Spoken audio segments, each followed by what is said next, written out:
Hey guys, so I have a Ryobi whippersnipper and it's not running. I don't know anything about it, but we're going to get it running. And the difference in this video is I'm not going to use any specialist tools to do it. And the intention of that is so that if you're at home and you're either Ryobi or whatever, it doesn't matter, they're all very, very similar. Whippersnipper is not working, you can follow along, don't need any expensive or rare tooling, and you can get yours working. So let's get right into it. So these are the tools that I'm going to be using. Let's go through them really quickly and alternatives at the same time. So I'm going to use a spark plug wrench. However, if you haven't got one, it's not an issue. You're more likely to have a 3/8 inch ratchet with a 19mm socket. Then we've got flathead screwdriver. We're going to need that. I'm sure you got one. A Phillips head I'm going to use. I'm using one that has a 1/4 inch hex because I'm going to use an impact driver. However, nothing wrong with using a normal screwdriver. Then we have the Torx bits that we're going to need. Unlikely you're going to have these long reach ones. You do not need them at all. In fact, if you go to a local hardware store, you will find something just like this where you have the little bits, all different sizes, and they just slip into the end. That will be absolutely fine. And I'm going to use this little handle in lieu of that because this is just a bit more comfortable. And as I said, the impact driver, all this does is speed up the process for me and for you to watch it, because otherwise you're going to watch me just unscrewing bolts by hand. All of this stuff here can be done with these few tools that you're far more likely to have at home. So I'm going to wash the machine, we'll get you set up, and we'll go from there. So now it's washed, I want to separate the handle from the power head. Really easy to do. Take the air filter cover off first, because it's going to let us see behind here. Comes off. And then we have our accelerator cable that you can see here, and our kill switch, which is here. So to take those off, take your Torx bit in this case, and we're just going to loosen this screw. Take that security plate off. Now we're going to pull the trigger, the throttle, hold your finger in place, release the throttle, and it'll actually let this little accelerator cable come out. Then all we need to do is to pull this wire up and out and disconnect. There it is, just sneaked in there. Pinch those two together in this case, and it should slip out. Yep, that's one side and that's the other side. That has disconnected our throttle and our kill switch. And then all we have to do is pop these two screws off here. That comes off. And then this will just slip out like so. Although the most common things that go wrong with two-strokes are generally just needing a carb replaced and a bit of a tune, I want to show you the complete process of how to inspect the machine as well. The first thing I like to do is to get that muffler off, because behind that muffler is the skirt of the piston. Now, if the machine's gotten too hot, it's not been run without oil, or it hasn't been tuned properly, that can cause you a lot of problems. So that's the first thing we do. I don't even really go by how the rope feels, I only go by what I see. So in this case, we have a few screws to take off. Really simple again.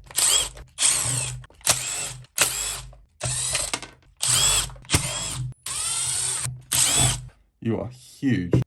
I think when I sprayed this to clean it, it probably got some stuff on it because that's really soft. That's horrible. Right, let me just go take this outside. So this is the most important thing to check with the two-stroke, and that's the exhaust side piston skirt condition. So in this case, we're back to our Torx. Pop those out. You can see why I'm using the impact driver. It just speeds the process up. Pop those off. Run away from any spiders. Let's have a look together.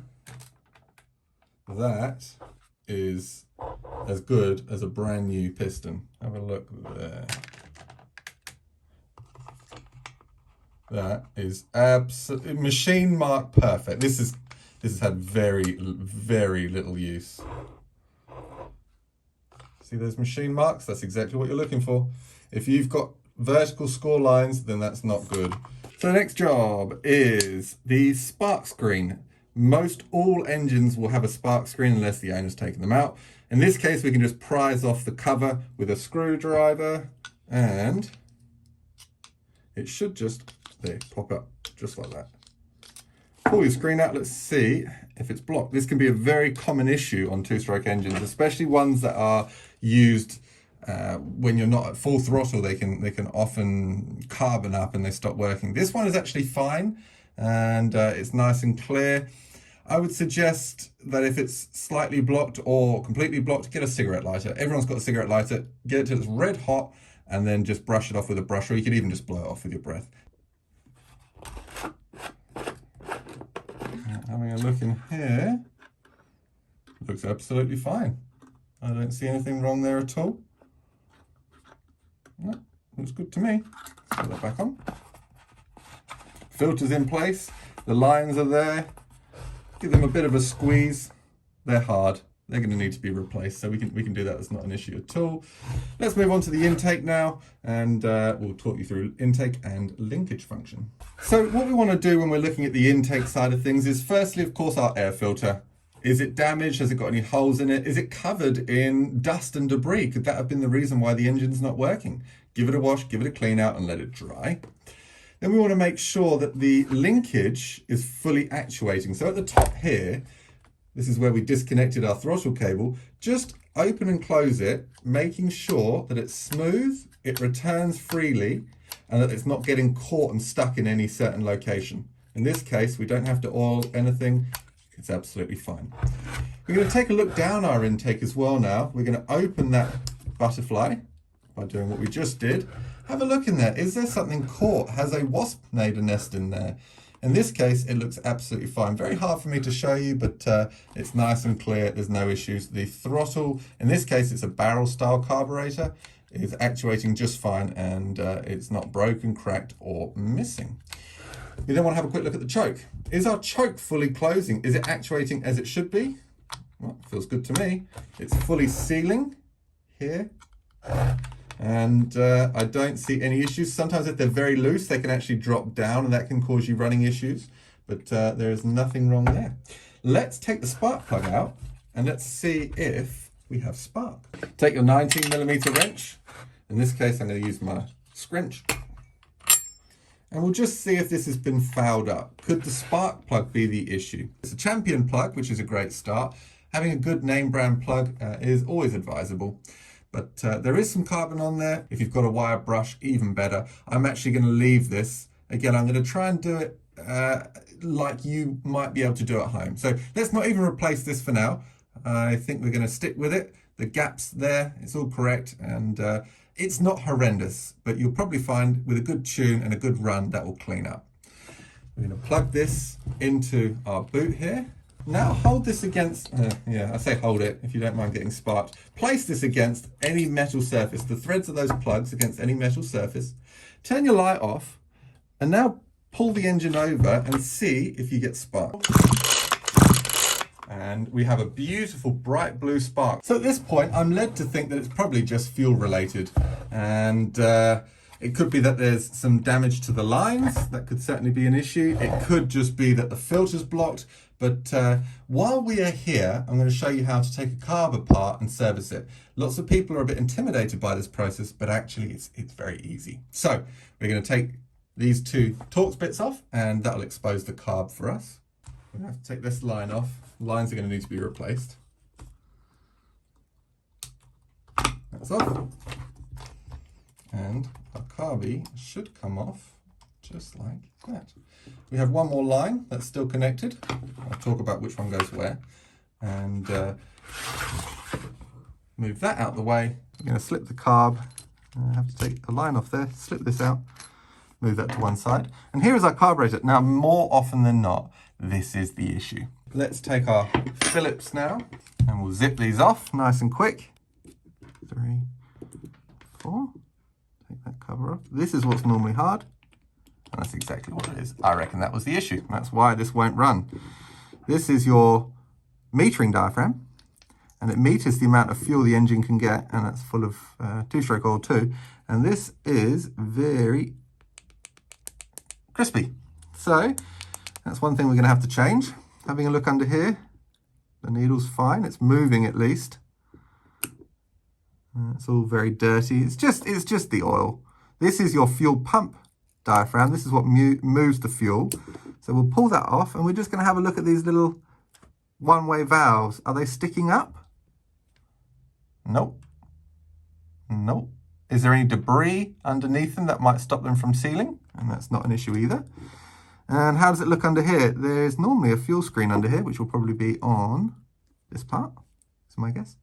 And that's got a very small amount of debris. That will all be washed out too. We'll just use a little bit of carb cleaner. If you haven't got carb cleaner, petrol will do a perfect job if you don't mind using it. So now you've washed your carburetor off with some petrol, or if you've got some cleaner, brake cleaner, then great.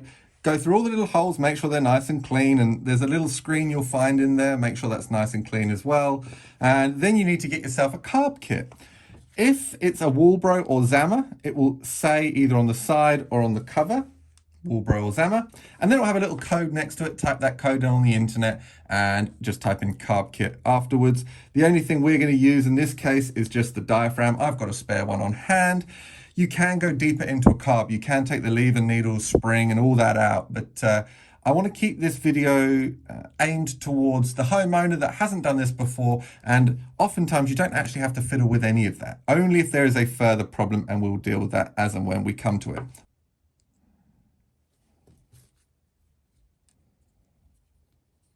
We have our diaphragm that goes on, and just match it up, common sense. You can't go wrong with a bit of common sense here.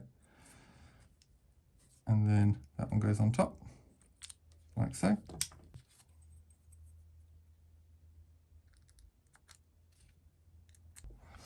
Now we have fuel filter and fuel lines.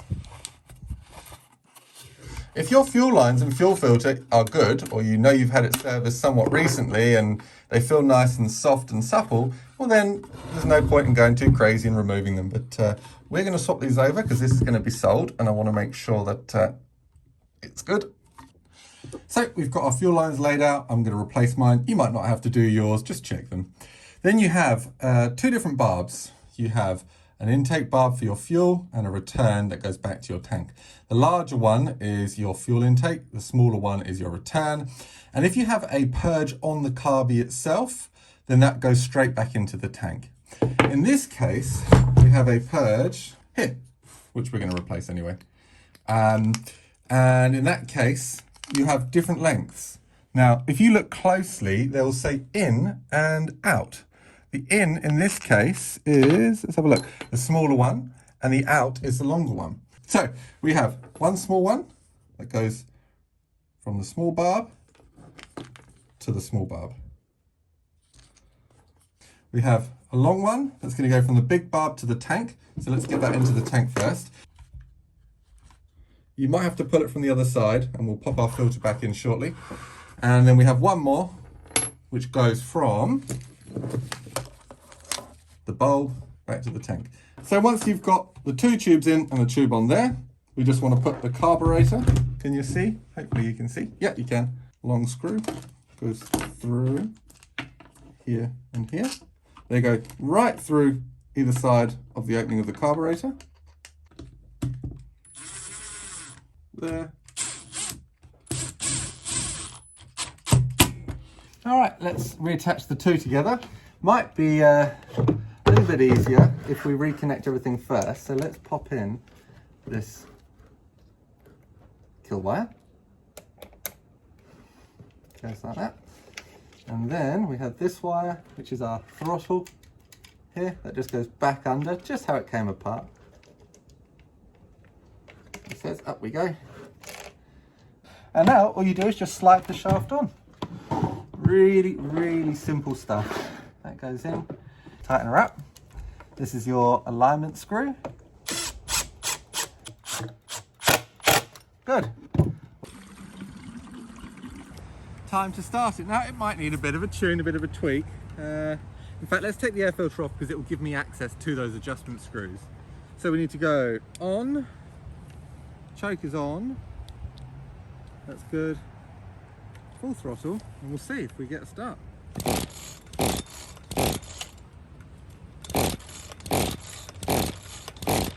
Not there. Let's see if it needs a bit more fuel.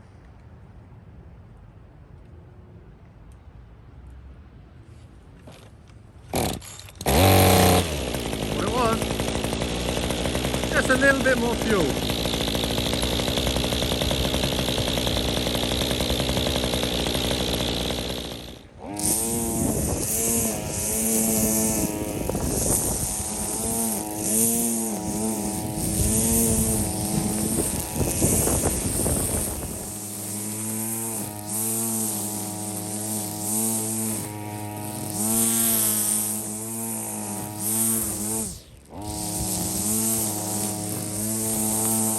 So there we are, that's job done.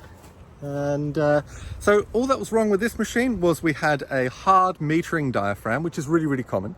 And we had hard fuel lines and a blocked fuel filter. Now, as I said, on this machine, I'm putting a new fuel filter in, fuel lines and purge bulb. You might not need all of those for your machine, but in this case, it's just, it gives you a bit of insurance, especially when you're selling something. But that's not the point of this video. The point of this video is to, I guess, empower you to be able to look after your own equipment and not feel like you have to take it to a shop every time something isn't quite right. They're simple, and taking a methodical approach, crossing your T's, dotting your I's, making sure you're not jumping over any issues, and you'll be good to go. Until next time, hope you enjoyed it, and we'll catch you soon.